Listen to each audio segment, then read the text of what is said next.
Hey, good morning, everybody. This is Robert Phoenix here, broadcasting to you live from Fredericksburg, Texas. What's happening? Let me get my familiar into the picture there. A little adjustment there. Hey, what's going on? It's good to be with you this morning. First and foremost, we got an issue happening in Florida, off the coast of Florida. It is called Michael. Michael. It is a hurricane, and it is gathering force. We've seen this movie before, haven't we? Sort of hanging out, getting bigger, hanging out, getting bigger, hanging out, getting bigger, gathering force, gathering velocity until boom, it hits, and it hits like a bomb. Now, sometimes it doesn't work quite like that. Every now and then we get a hurricane that doesn't really deliver everything that the media is hyping that it would deliver, which is a good thing. It's not a bad thing. But sometimes it does become something a lot more or larger in terms of magnitude and force. Of course, we have Harvey and Katrina as two examples. The Katrina thing was I'll never forget when Katrina was happening. You know why I won't forget it? Because I was awake when Katrina was happening, and I knew what was going on the whole time. I knew exactly what was going on, and I was following Katrina every step of the way. And the whole thing was just, are you kidding me? It was one of many incidents where I wanted to throw something through the TV at George Bush, who I think, and here comes the foul language. I think he's one of the worst fucking presidents ever. How that guy has gotten off so easy in terms of legacy, beyond me. Absolutely beyond me. Shall we count the ways of the complete and utter disastrous ways of the Bush administration? Well, first of all, why don't we start off with .com crash? That happened. A lot of people lost money. Of course, the .coms are thriving now. They're totally thriving, and that was a controlled demolition, by the way. It was just like 9/11. It was a controlled demolition.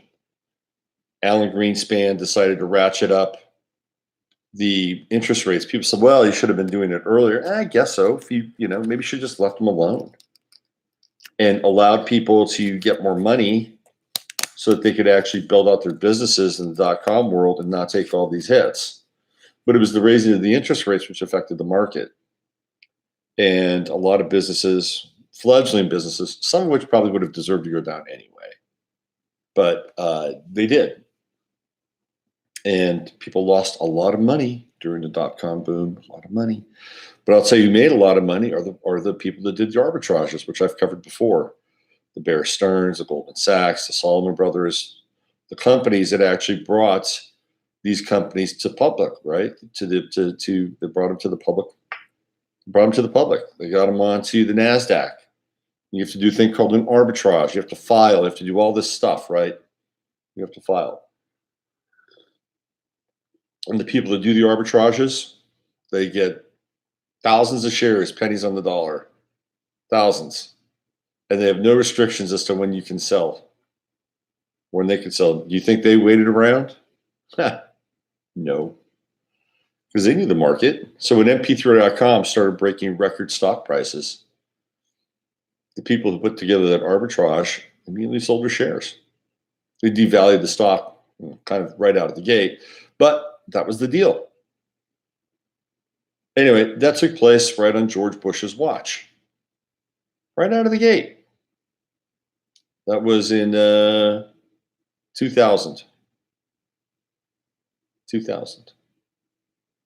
April, by the way, 2000. Didn't take long. So he starts off with the .com crash, and he ends with the housing crisis. And they're both bubbles. So he basically managed the end of one bubble, initiated another bubble, and managed the end of it. He didn't manage shit, by the way. All he did was just sit there and watch this train wreck happen. I don't think the guy's really worked a day in his life, to be quite honest with you. He was the owner of the Texas Rangers for a brief period of time. Can you believe that guy owned the Texas Rangers? What did he do? He probably didn't do squat. Probably showed up at games, signed checks. It's a nice gig if you can get it. But in between the time that he actually oversaw this major economic downturn or crash, which there should have been investigations all over the place, and then on the other end, which was the housing market, the failed housing market. Well, it wasn't the failed housing market. It was the toxic debt bubble related to the housing bubble, the housing market. All those loans that are negatively amortized. Anyway, between those two events, what else happened in the Bush administration? A little thing called 9/11, Abu Ghraib. I mean, you just look at that legacy, and it is littered, and I mean littered, with controversy. It is littered with levels of conspiracy, high levels of conspiracy. I mean, he just, joked and shucked and patted bald guys' heads all the way through for 8 years. Meanwhile, the diabolical Dick Cheney ran everything, because that's what happened. Again, George Bush didn't do shit. We're one of the worst presidents in modern history, maybe ever. But nobody ever calls him on it. The whole Katrina thing. Brownie's got it. Mike Brown. Remember Mike Brown? It's a Venus retrograde. Shall we take a little step back into time? Mike Brown. What a clown. I can't believe that guy. His biggest qualification was he was a significant donor to George Bush's campaign. That's number one. Other than that, he raised Arabian stallions. Oh, yeah, that really qualifies him for running FEMA. Crazy. And then the hurricane hits. Holy smokes. What a fiasco. What an utter fiasco. And I knew it. And it's like, oh, well, we're turning, I'm going to talk a little bit about this. I remember they were turning back fire engines from Boston. There were people, there were first responders from all over the country that had descended upon New Orleans. Well, they didn't want him in there. You know why they didn't want him in there? Because they would have found out that the whole thing was totally rigged. They didn't want anybody to be a part of that another controlled demolition. They blew the levees. There was a gunfight down at the levees. That was early, very early in the whole Katrina fiasco, and they reported on it on the news. Spike Lee did a film about Katrina, and he did a real disservice because he didn't really get into the real nuts and bolts of this thing, which was those levees were blown, and they wanted to wash out neighborhoods, wards as they call them. They wanted to wash those wards out because they wanted to take over that land. That's exactly what happened. They moved those people out of there. Those people never got their homes back. Those are generational homes, generational real estate. And real estate developers don't like that shit. They don't like generational real estate because it doesn't allow them to develop the land and increase the price of the land and make boatloads of money and become powerful and rich and send your kids to private schools and take vacations in St. Mark's and be able to afford a couple of mistresses on the side. That's what happened. It blew those people out. Went to places like Houston. A lot of them went to Houston, never went back. Those houses have been in their families in New Orleans for generations, 3 generations. And these are not like really incredible houses. These are really modest houses. And they wanted to wash them out. And by the way, the tourist areas in New Orleans didn't get hurt. Oh no, they kept those intact French Quarter never even looked like Harvey showed up. Not Harvey, I'm sorry, Katrina showed up. They blew the levees, and then they've got to take these people and put them in the Superdome. And you ought to read the stories about the Superdome experience. It was like a house of horrors, and I believe that was actually like an operation. Like they were watching what was going on. It was like, okay, here's what we're going to do. We're going to get all these people in one place, and it's all going to be one demographic. And in this case, it was so-called Black Americans from an impoverished or low income neighborhood or neighborhoods. Wasn't just one. Let's get them into the Superdome, and let's drop off some water in the morning. And I think they had some food supplies. And then let's split. Let's get out of here, and then we'll come back later in the day. And I'm sure they had cameras around, but it was a house of nightmares. It was a house of horrors. People were pissing, shitting, defecating all over the place. There were rapes going on. There was a guy who got so wasted he fell out of like the upper deck in the Superdome. I mean, it was terrible. Absolutely terrible. It's like, this is how you manage a crisis. You stick a bunch of people in one place, a dome, and then you give them foodstuffs, and you leave. And that's what they would do. There was no supervision. There were no people walking around, trying to break things up or keep any kind of semblance of order at all. It was a free-for-all. And not a good one at that. So this was also part of Bush's great legacy, how they handled Katrina. One of the worst. I mean, okay, this is what I want to talk about. Do you remember back then there was they had a Katrina-a-thon. There were people that were raising money on TV for the Red Cross, by the way. Red Cross for Katrina. In one of the more unusual presentations during that was Mike Myers from Saturday Night Live, who was really hot at that time. He was big. He was coming off of Wayne's World and all that Austin Power stuff. He was super hot. And Kanye West, a very young Kanye West. We got to go back in time. This is 2006, 2007. Let's find out. Let's get the Katrina data. Hold on, I gotta pull this up here. You see, it was 2005. August 31st, 2005. So that was 13 years ago, August 23rd through the 31st. First day of Virgo.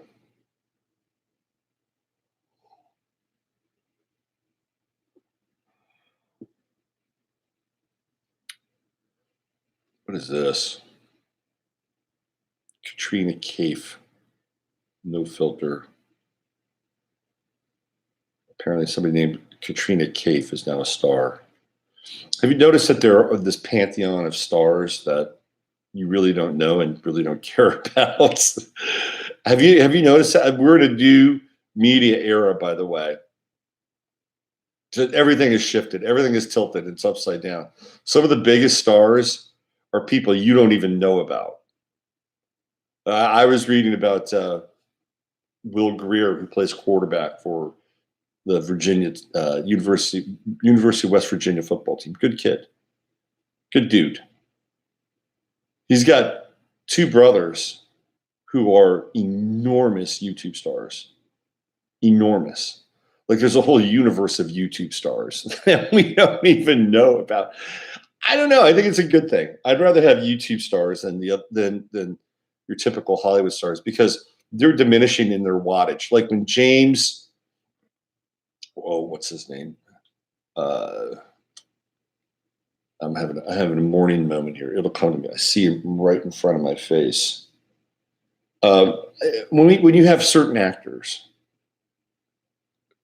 who are stars, theoretically, and you have to sit back and ask yourself, why is this person a star? All right, so getting back to Katrina, there was Kanye West. This is 2005. 2005. So this is 13 years ago. And Kanye West gets on that telethon and he says, George Bush hates black people. And the way that he went about delivering his thing, like, this is an articulate young man, and he's using this moment to try to wake people up, which I applaud Kanye West, at least awkwardly trying to do that. And when you watch Mike Myers, you'll see how awkward it is. But that's what he was attempting to do. Now, that was during Katrina and George Bush. Fast forward, Kanye West is still in the news, and he's still in the news with another Saturday Night Live cast member, this time being Pete Davidson, who, we live in such a weird world. It's so bizarre. Pete Davidson is, apparently he's Ariana Grande's boyfriend. And he's one of the youngest cast members ever of Saturday Night Live. He's from Staten Island. And his father died in 9/11. You see, we're making loops here. We're just making loops today. His father died in 9/11. He was 7 years old. His father was a fireman. He died in 9/11. The kid had trauma. So in order to deal with trauma and all these other issues, he smokes a lot of weed. But he also apparently has disorders. And he takes meds for them. So he takes meds, he gets high, and he went after Kanye West because Kanye wore a Make America Great Again hat on Saturday Night Live. I mean, look, people don't understand. Number one, Kanye's most likely controlled. He claims that he's off the meds now. He's most likely controlled. Remember when he had that concert in Sacramento and they basically pulled him out, and I think he went to Cedar Sinai down in LA. I think Emily could probably confirm that. And he probably got reprogrammed. You remember when he showed up at Trump Tower, Trump looking very confused, and Kanye West kind of there trying to, do his Kanye West thing. And he's done a 180. I mean, if you go back and you look at like Kanye West, it was like the run up to that big concert in Sacramento. That was the Yeezus tour, and he'd been doing things like New York Fashion Week and everything. Like, he did this one fashion event that had people standing around looking like zombies and prisoners, and it was it was mind blowing. And I mean, you're trying to figure out where he's at. Is this a statement about our times? Is he like condoning the fact that that these people are in a satanic trance? I mean, you're kind of rooting around trying to figure out what's going on with this thing. And he's, doing his mic stuff and talking about how much money he owes and how broke he is. And by the way, I think most people in the hip hop community don't have nearly as much money as they proclaim to do. And that might be the case for a number of celebrities, by the way, not just hip hop. Anyway, but that was a period where Kanye was really, really dark. It was Kanye's dark phase, and people are like, oh my God, this guy's satanic. He's Luciferian. He's the Antichrist. I mean, what's going on with Kanye? This is some really dark material. And then, of course, he shacked up with one of the Kardashian witches. It's all kind of going in a very bad direction for Kanye West. You just see there's that one moment where they're walking in LA and he hits his head on the sign. I mean, things were not going right for the guy. But it was dark. There was this kind of implosive sort of entropic energy that was taking place in his life. And all of a sudden, he comes out swinging for the fences about Trump and mind control and thought police. And I mean, he is a Gemini, but he's swung to the other side now.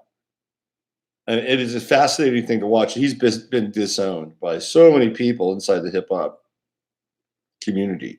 Anyway, he was wearing a Make America Great Again cap on Saturday Night Live. And they came after him.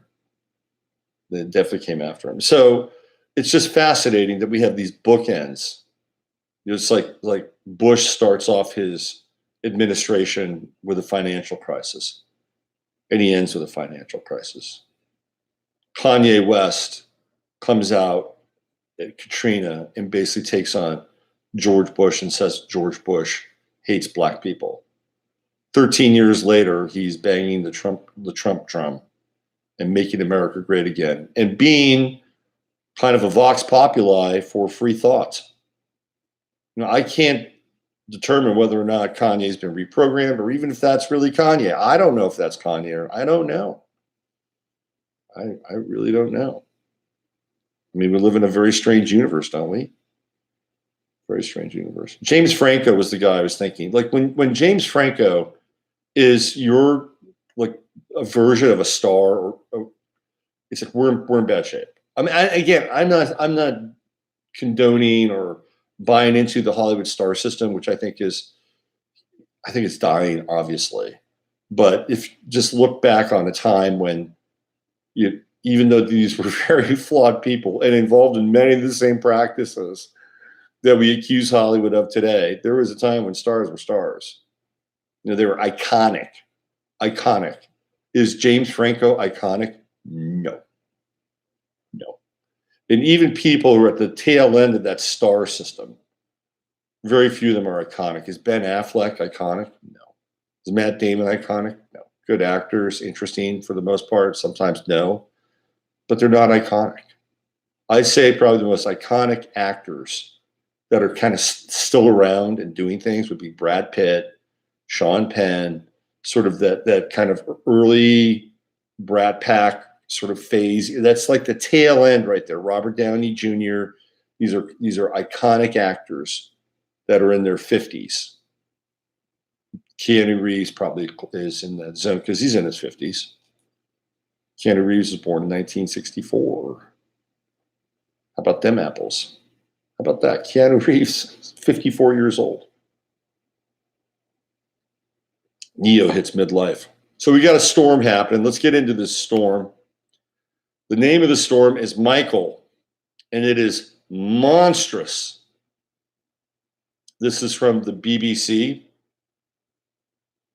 I'm going to read this to you. Powerful Hurricane Michael is set to make landfall in Florida later on Wednesday, forcing mass evacuations in the southern state.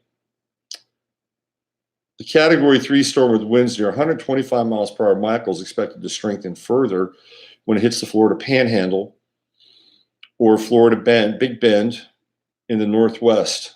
So I know some people that live in places like Panama City and Destin, and you guys need to take good care of yourselves up there. And of course, that is not very far from New Orleans. Now, what they're looking at with the path of the storm looks like it's going to hit landfall. It's going to hit Panama City, and then it's going to swing to the northeast, and it's going to cut right through Panama City, Jacksonville, and Charleston and Wilmington. You're going to get some more moisture, and you're going to get some more intensity. So be prepared for that. We just had Florence kind of go through your area not long ago. So here we go. I'm going to throw this out here. Read this. Florida, Alabama, and Georgia have declared states of emergency. At least 13 people have reportedly died in Central America due to the storm. At least 13. At least 13. Let's just settle on 13 because it's the number of death. Thank you, BBC, and your occult news presentation. What are the latest developments? In its bulletin, the Miami-based National Hurricane Center, NHC, said some further strengthening is expected overnight and on Wednesday. And Michael's forecast from a Category 4 hurricane before it makes landfall. The NHC warns that some regions of Florida may see storm surges of up to 12 feet. Right? Yeah. It is said that at 3 o'clock Greenwich Mean Time on Wednesday, the eye of the storm is about 220 miles southwest of Panama City, Florida. Michael is currently moving northwards at 12 miles per hour.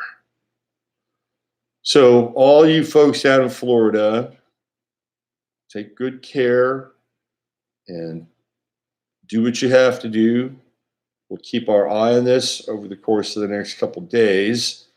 If it's 220 miles away from Panama City, there's a chance that it could die out. And let's just hold that space for it to die out, because we don't want anybody to be displaced, moved around, shook up. And that is a fact. Hey, speaking about moved around, shook up, displaced, Nikki Hayley is no longer the spokesperson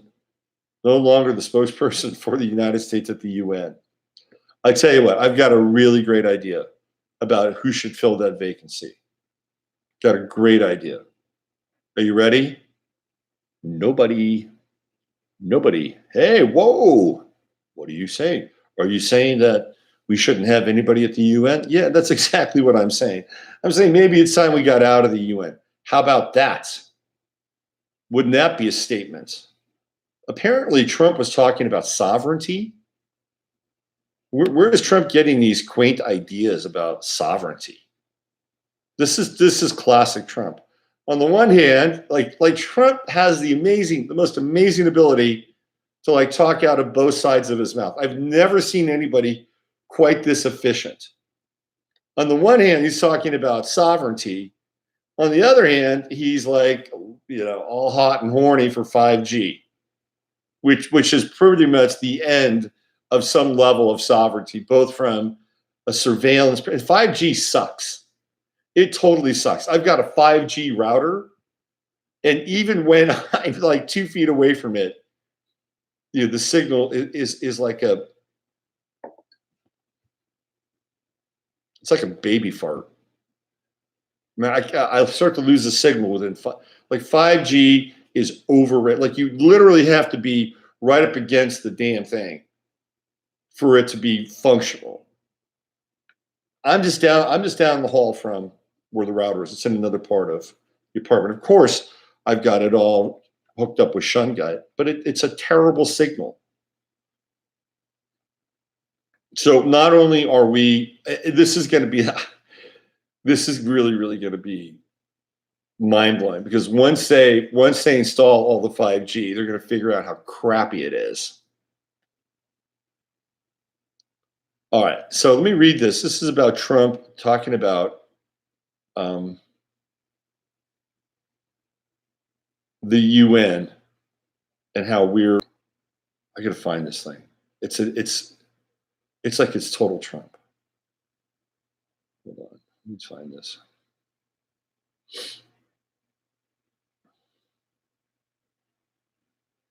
Let me find this thing.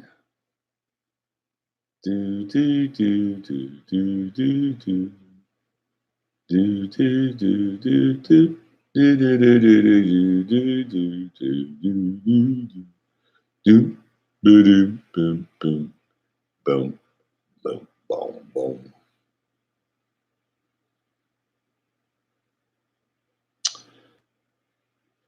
boom. Yeah, apparently Trump said that the US was sovereign. And then right after that, Nikki Hayley hits the streets. I can't be any happier than to not have to listen to that shrill mouthpiece every now and then, when somehow that would cross my TV screen or my computer screen at some point in time, because I'm not a traditional media consumer. But when I would see her, I I would want to run in the other direction. But why don't we just get out of the UN? Can we just do that? Can we split? Can we get out of the UN? I think that might be. Why do we? What, I think that's really the answer. I'm still looking for this piece, by the way. I gotta find it. Once I get hooked on something, it's like I can't.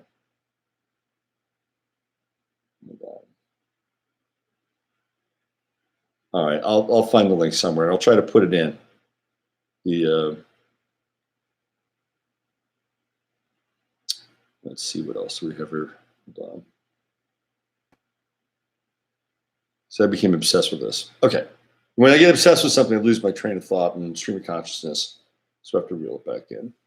I just think it's ironic that Trump would basically say that we're sovereign. We're not really sovereign, but I get it. I get it. And then 2 weeks after that, Nikki Haley's gone. Nikki Haley, see you later. Don't let the door hit you on the way out. One of the just most difficult people to eyeball and watch. Do whatever they do at the UN. And I guess she couldn't suck up to Israel enough because that didn't save her ass. And Nikki Haley has been touted. She's been touted as being a presidential candidate or a vice presidential candidate. One of the things that they've been talking about was a Nikki Haley, Mike Pence ticket, with Pence as the president and Nikki Haley as the vice president. I think that that's probably not happening now. That's my sense.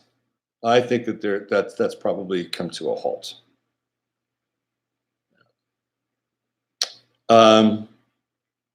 What else is going on out there today?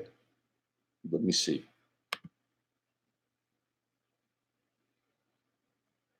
There was something interesting. We talked about Michael, talked about Nikki Haley, and we got mandatory evacuations, by the way, happening with Michael. Let's see what else. We talked about the crash. That was a trip. Oh, somebody sent me something really interesting about the car crash. I think it had to do with the fact that the driver the driver of the limo was named Michael. We're doing anyway. It's one of those kind of matrixy things that was going on there. So, where are we with all this? It's an interesting time. Very interesting time. The Democrats, the left, the progressives, they're licking their wounds on the heels of Brett Kavanaugh. And we're getting ready to head right into the midterms, to hurtle into the midterms. And this is going to be must-see TV for just about everybody. It's going to be a fascinating piece to watch. Absolutely fascinating piece to watch. I mean, just from an observational standpoint. You're going to see frothy emotions. The loosh machine is going to get cranked up, and there are going to be all kinds of sort of parasitic opportunities to lap off the loosh that's going to be driving this thing for the next month, because the midterms are not that far away. You know, we're less than a month away from the midterms. So get ready and buckle in. It is going to be fascinating to witness. And it will change America, and it will change the world. I had somebody respond to my piece yesterday, and I believe they're from Scotland. And they basically said that America is a pox in the world. And you know what? I'd have no problem. I have no problem with what this person from Scotland is saying. I have no problem whatsoever with it. Right? I love the people. I don't like the system. And I don't like the foreign policy. I think the foreign policy has been deplorable. Absolutely deplorable. So when somebody from the outside looks at this country and what it's done to the world for the last, I mean, really, you'd have to go back to George Bush when we got into Iraq and Kuwait. I mean, this is when it all started. And then you have the Clintons going into the Balkans and bombing the shit out of the Balkans. And I mean, that was a nightmare.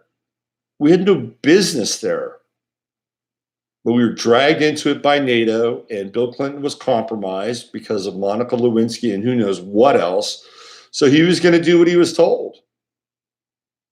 And not only that, but he was, creating sanctions, and he had no-fly zones over Iraq. I mean, this was all happening under Clinton. And then we get Junior in 2000. I've already talked about that and some of the chaos and carnage that administration has wreaked. And then you have Obama continuing with all the drone attacks and the Thursday, the drone Thursdays, the list of people. I mean, it's been horrible. And we're continuing to do that with this absolutely insane theater with Al Qaeda, who has now all of a sudden become this symbol of courage. They're like freedom fighters now. They went from terrorists to freedom fighters. Is that not Orwellian? And so and this is just a small sample size. This doesn't include what we've done in places like Somalia, Mali. We're not great. And I'll be the first to admit it. So when somebody says that and says, that it's a pox on America's a pox on the world, I've got no problem with that. Now, the people, that's a different story. But at some point, the people have to realize that they're also part of this other piece, this other kind of uncontrollable beast that must be satiated constantly. We're part of it. Whether we can do anything about it or not, we're a part of it. That's just the way it is.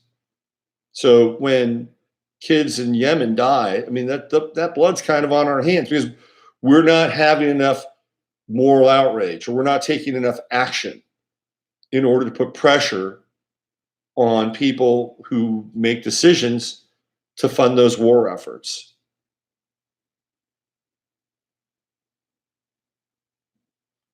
I used to write my congressman. That's back when I was I actually believe that it made a difference. But I did it more for my conscience than anything else. And it was right around the time we were getting ready to go to war with Iraq. And I'll never forget it. I was in San Diego, and I'm like, you got to be kidding me.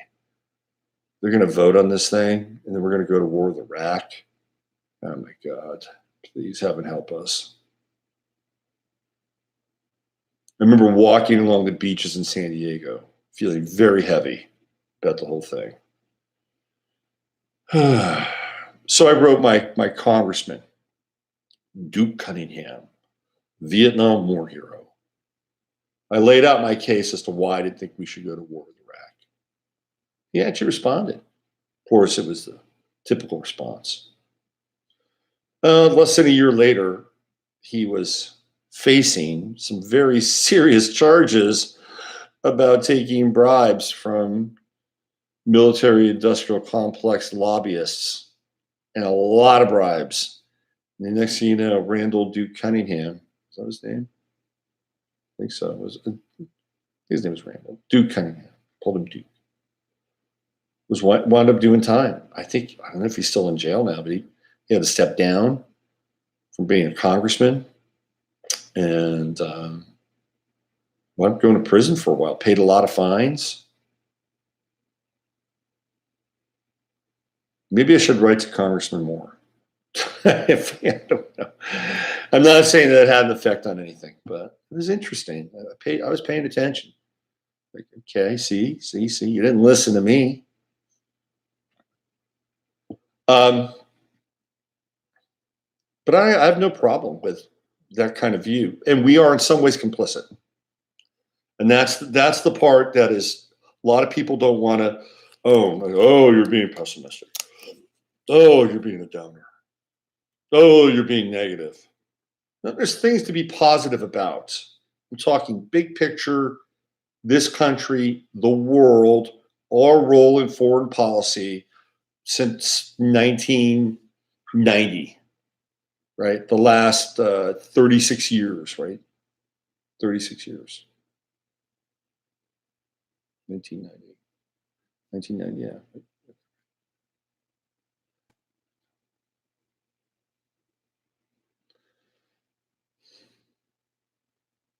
Well, be 1990 now would be that. Anyway, sorry, it's early.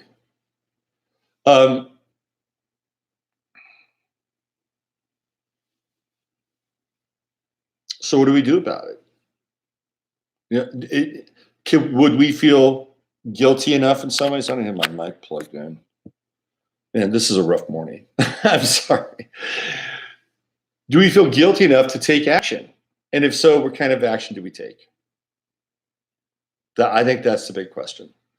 And I think that it starts at a local level.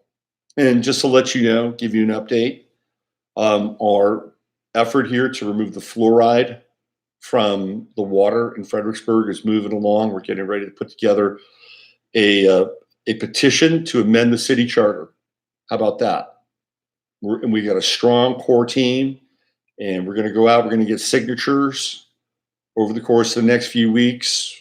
We've connected with another community just down the road, San Marcos, who got fluoride out of their water. They're coming in. They're going to give us some pointers how to go about this. And this is where things can happen. This is where things can happen at a local level. We could have a revolution in a good way. I'm not talking a revolution in a reactionary way. We could have a revolution in a good way in places where the population is probably 30,000 and less. Grassroots. So if you want to get rid of fluoride at a grassroots level, I think it could be done. And I think there's momentum around fluoride, by the way, in fluoride extraction. If you want to see if you can block 5G, that's a possibility too. I already mentioned 3 communities from California. That's a possibility. If you want to opt out of Agenda 2030, I believe the community is called Hesperia in Riverside County or San Bernardino County in California, and they've opted out. They said, sorry, we're out of here. So things could happen at a much smaller level. This town that I'm in is 8,000 people. And I think we have something along the lines of like 6,000 registered voters, which is pretty good, I think. Pretty good, if I'm not mistaken. Yeah, pretty good. Anyway, this is where we can actually make a difference. The big foreign policy stuff, I don't know. That's very, very difficult. You're talking about military industrial complex money. There's a lot going on there. There's a lot. But I think we can reclaim some of our dignity, some of our character, and somewhat of a sense of power in some ways on a local level. So, hey, people, pull for us here in Fredericksburg as we put the effort forward to remove the fluoride. We're going to be doing a GoFundMe because we're going to need some money to run our little campaign, stickers, a few T-shirts, things like that. Maybe get an ad in the paper or two. So I'm going to be running a GoFundMe I'll probably be running it sometime after the holidays because I know people are going to be involved in sort of their holiday, but it's going to happen.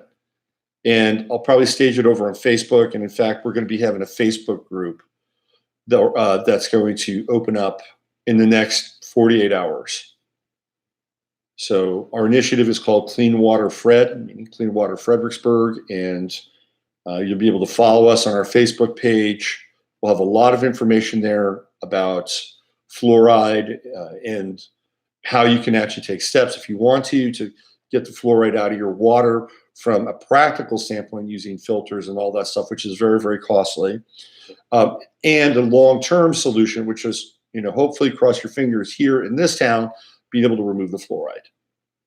So we'll have fluoride education and maybe some of the political action steps, and that might be a bit down the line. But clearly, it'll be a place to hang out, get some more information around fluoride.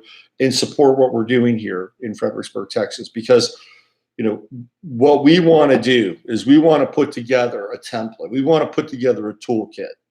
And we're doing that right now with videos, with documents. We're going to put together the whole thing and we're going to pass it off.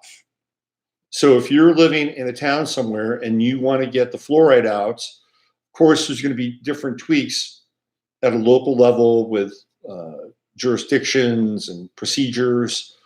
But once you figure those things out, the template is basically going to be the same. So we're putting together a kit and we're going to be able to work with people and pass it off and pass it along so that if we're successful, you can be successful too. And this is where it's happening. This is where the action is. As we move into the true node in Cancer, which is right after election night, by the way, for roughly 17 months, the energy is going to be concentrated around Cancerian activities. And those Cancerian activities have to do with things like growing, food, water. Hello, Cancer is a water sign, and it's local water too. It's not global water, which is Pisces. Nothing wrong with global water. I don't have a beef against global water. I like global water. But Cancer's local water. It's the pond, it's the creek, it's the lake, it's the spring. That's all Cancerian, by the way. And we're going to have an opportunity to really get into the true node in Cancer. This could be a really good time if you're kind of a grassroots person and you want to reclaim some of that grassroots, because we can't really do anything about Yemen, which I think is a travesty, especially since Trump and Jared Kushner sold all those weapons to the Saudi Arabians. They got to use them. You going to get in the way of that? No, you can't get in the way because they won't let you. But at a local level, there's the opportunity to make something happen. And it's going to become more pronounced after Election Day. All right, let me check in with you folks in the chat room here. See what's going on. You got any chatting? I don't see any chat. What's happening? There's no chat today. Live chat. There's a live chat. What's going on? Okay, there's everybody. Maybe your congressman was a good guy. They don't put bad guy politics. He maybe Randall Duke Cunningham was an embezzler, and I think he was probably made an example of, Paula. Well, fluoride is good for our children's teeth. Oh yes, it's so good, so good. Hello, Slack 1117 Magi from North Idaho in the house. Hey, thank you for you guys for showing up. Let me see what else we have for current location. 65 miles southwest of Panama City, Florida. Maury, are you in Florida right now, Maury? Maury gets around a little bit. If you are a member of the UN, do you really have sovereignty? That's exactly what I was talking about, man. China as new leader of the NWO. China's right out in front. Absolutely. What an exercise in futility that one is, right? Hey, I did it to clear my conscience. I had to. We're embarking on something that was going to change the course of history, this country, and the world. And in my own way, I had to have my voice heard. Fluoride is wonderful. Oh, no, fluoride is wonderful. Yes, it's George Soros for financing. Paul George. Yeah, exactly. Good one, Maury. Maybe George Soros would like to fund our anti-fluoride effort. So Maury's in Pensacola. Maury, just real quick in the chat, what's the weather conditions like in Pensacola right now? Is it pretty intense? Hi, Jennifer Rubin. Can you give us an update? When are you going to do another mashup with Emily? Tomorrow, I think. Tomorrow. We're working on content. We're working on the content. I'm fascinated with this Pete Davidson guy in some ways. Why is he in the news now all of a sudden? He's like everywhere. Okay, so Maury, this is a weather report real time from Maury in Pensacola. Not bad at all. Light winds and light rain. Okay. Thank you for that update. A lot of times, we see these weather events and they get incredibly hyped and they're just completely underwhelming. Let's hope that this is another example of the underwhelm. Yeah, totally of the underwhelm. As much as I would love to stay with you people, because this is one of the best parts of my day, to be honest with you, I have to go. I have to go. Love bomb to Maury and all those at risk of Michael. Okay, let's just send some love. Let's send some love to that big, nasty hurricane. Even hurricanes need love, right? Let's just wrap our arms around that big, nasty hurricane. Michael, oh, you don't have to get so angry. We know you're a big, strong hurricane. It's okay. Leave the people alone. Just spin around out there in the ocean.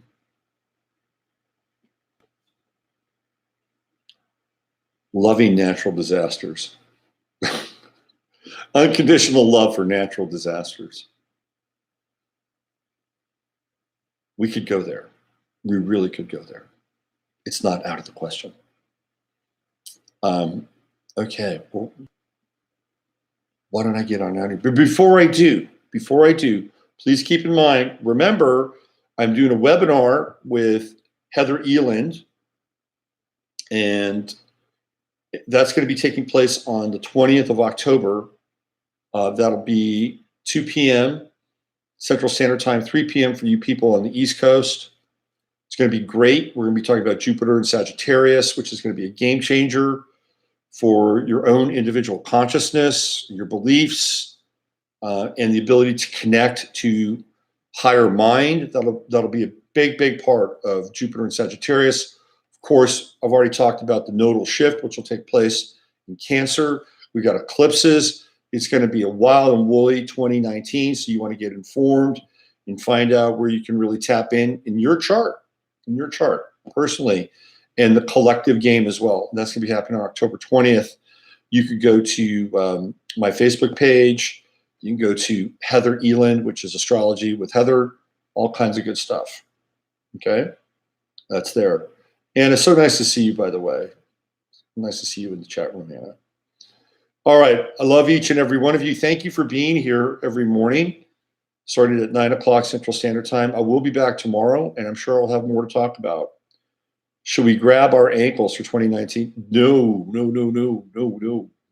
grabbing of the ankles. No grabbing of the ankles. No, you want to reach for the brass ring in 2019. Okay, reach for the brass ring. I'm telling you right now, 2019 is going to be great for higher consciousness. Just trust me on this. It's going to be a big year. People can grow tremendously spiritually in 2019. The potential is there.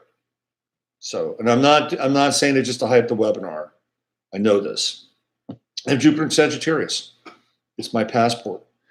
Okay, hey, use your head to discern what's real, your heart to say what's possible. I'm Robert Phoenix. You've been listening to 15 Minutes of Flame. I'll be back tomorrow. Thank you once again, everybody, for showing up. All you folks in Florida, take good care. And hopefully Michael will just decide, I'm over this hurricane thing. Okay, I'm over it. When they got me into the hurricane thing, I was just a little storm and they were really hyping it. I'm kind of over it. So, I'm checking out. That's what we hope what happens to Michael. All right, everybody, take care. See you later.